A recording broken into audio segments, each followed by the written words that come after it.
Pour l'actualité financière, vous comptez sur le brief. Pour une carrière internationale en finance, comptez sur le Luxembourg. Bonjour à toutes et à tous, nous sommes le mercredi 1er juillet et voici notre regard sur l'actualité, l'essentiel pour celles et ceux qui ont l'esprit d'entreprendre. Le brief de l'Écho. La taxe européenne sur les petits colis entre en vigueur aujourd'hui, une taxe lourde de conséquences pour l'aéroport de Liège. Il voit passer un quart des commandes en ligne en Europe. Les 7 poids lourds de la tech mondiale ont perdu $2000 de valeur sur les marchés en un mois. Les investisseurs sont fatigués d'attendre les retours sur investissement liés à l'intelligence artificielle. 5 coopératives agricoles s'associent pour étendre le bio au-delà de ses filières habituelles. Un nouveau procès en vue pour le lecteur de musique Winamp et la canicule qui étouffe les commerces de centre-ville. On développe ça ensemble. Je suis Julie Wilquet. Bienvenue dans le brief.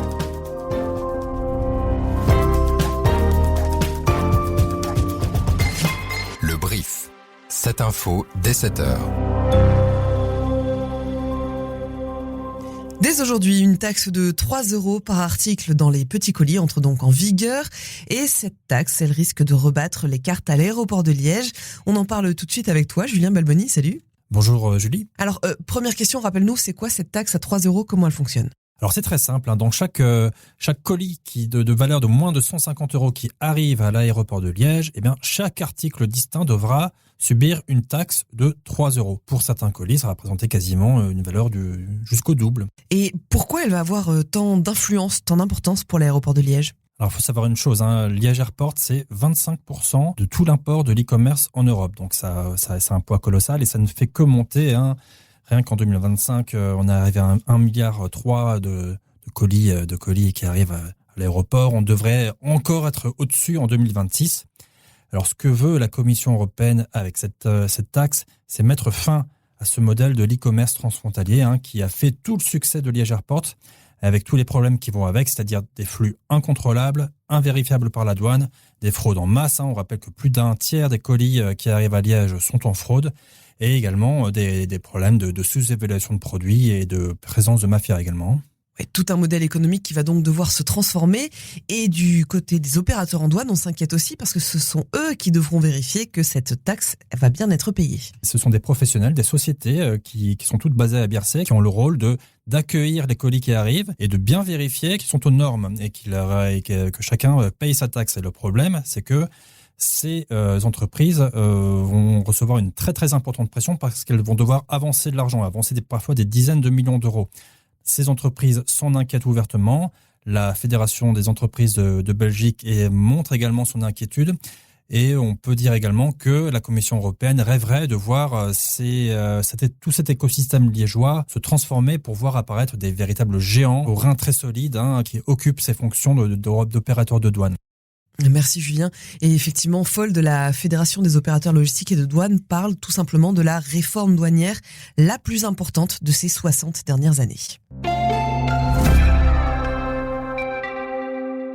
Les géants de la tech ne font plus autant rêver les investisseurs. En juin, les Magnificent Seven ont perdu près de 2300 milliards de dollars de valorisation en bourse, 10% de leur valorisation. Alors pour rappel, les Magnificent Seven, c'est Apple, Microsoft, Alphabet, Amazon, Meta, Tesla et Nvidia. Pour en parler avec nous ce matin, notre journaliste Sonia Romero-Ruiz. Bonjour Sonia. Bonjour Julie.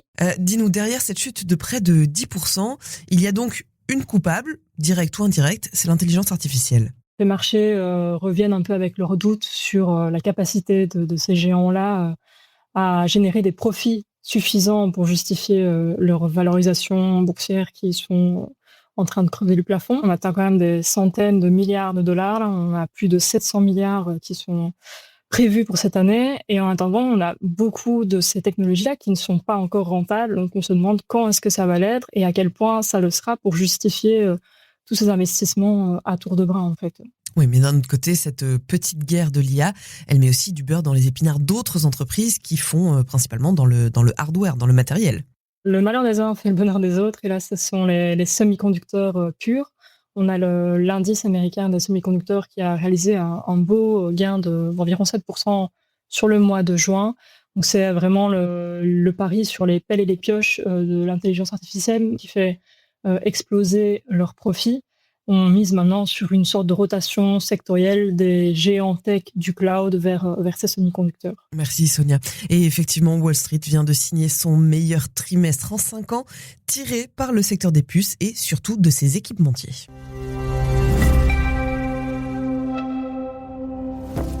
Après Nvidia, c'est au tour de Suno d'être dans le viseur du Belge spécialisé dans la tech musicale, Winamp Group.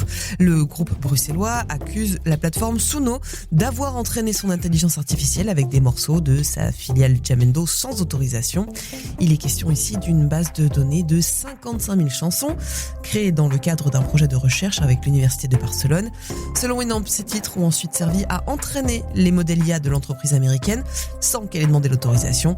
Winamp s'appuie sur le droit d'auteur américain, un droit d'auteur qui prévoit jusqu'à 150 000 $ de dommages par œuvre en cas de violation volontaire, d'où la facture astronomique attendue, 8 milliards de $. Mais derrière cette plainte, l'objectif c'est surtout de faire reconnaître que les géants de l'IA ne peuvent pas entraîner leurs modèles avec des œuvres protégées sans l'accord de leurs créateurs. Ce mercredi, nous sommes le 1er juillet et qui dit 1er juillet dit aussi début des soldes. Mais cette année, ce n'est peut-être pas le prix qui fera la différence, plutôt la météo. À chaque épisode de Forte Chaleur, les centres commerciaux climatisés attirent davantage de clients que les magasins de centre-ville.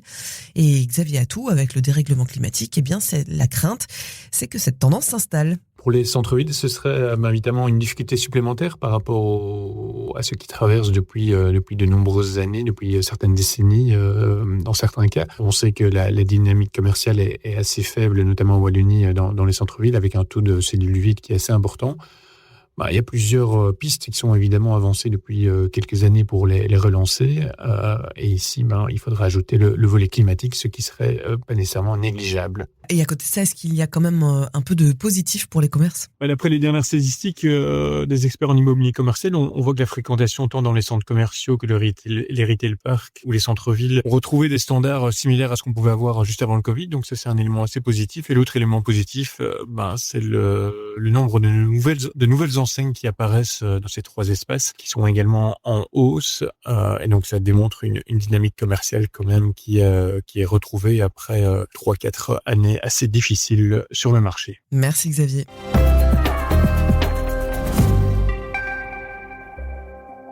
Peut-on travailler à 15 ans alors qu'on est encore soumis à l'obligation scolaire ? La Cour constitutionnelle va devoir trancher. Depuis la mi-mai, les adolescents de 15 ans et plus peuvent donc exercer des jobs étudiants dits légers, de la mise en rayon, s'occuper des vestiaires pendant des événements ou encore effectuer certaines tâches simples en magasin. Mais la FGTB, le syndicat libéral Sinova et la Ligue des droits de l'enfant ont décidé d'attaquer la loi devant la Cour constitutionnelle. Les trois dénoncent un recul historique qu'ils comparent même à un retour du travail des enfants. Selon eux, la mesure serait discriminatoire. Elle viserait surtout des élèves de 15 ans qui ont redoublé et sont encore en 2e secondaire. Ils estiment aussi qu'elle porte atteinte au droit à l'enseignement et aux obligations internationales de protection des mineurs.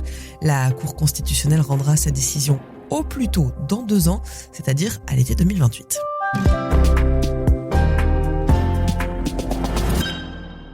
La SLRB, la Société du logement de la région bruxelloise, tire encore une fois la sonnette d'alarme. Si elle ne trouve pas 130 millions d'euros, elle risque de ne plus pouvoir payer ses factures, et cela dès la fin du mois d'août. Les 130 millions d'euros doivent servir à payer la livraison de nouveaux logements sociaux. Le gouvernement bruxellois envisage de verser cette somme en prenant des participations dans la SLRB, mais il faut encore valider la procédure. Au cabinet de Karine Lallieu, la ministre régionale du logement, on estime que ce sera fait après les vacances. Et dans tous les cas, ça ne réglera pas le fond du problème. Le nombre de logements sociaux a largement augmenté ces dernières années dans la capitale, mais le système de financement, lui, n'a pas évolué. La ministre prépare désormais une réforme pour la fin de l'année.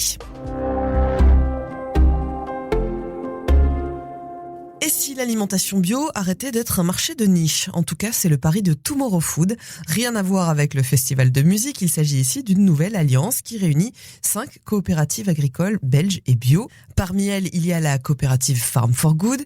L'idée avec Tomorrow Food, c'est donc de s'associer et de devenir un point de contact unique pour les entreprises agroalimentaires.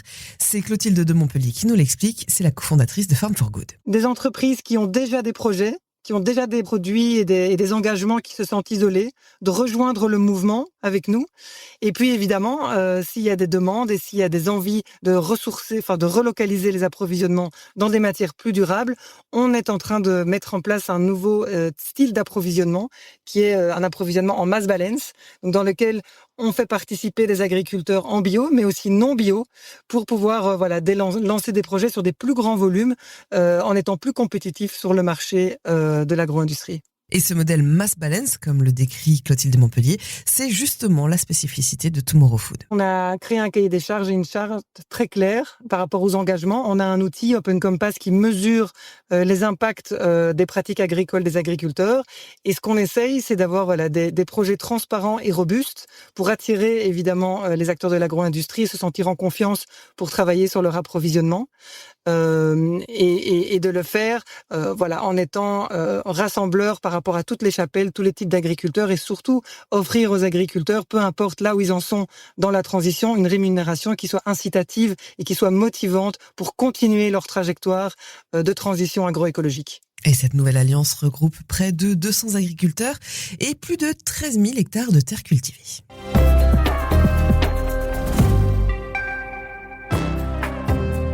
Merci à Brian Momart qui a préparé cet épisode. Merci à vous aussi qui êtes fidèles au rendez-vous. Et le prochain rendez-vous, justement, c'est demain, même lieu, même heure.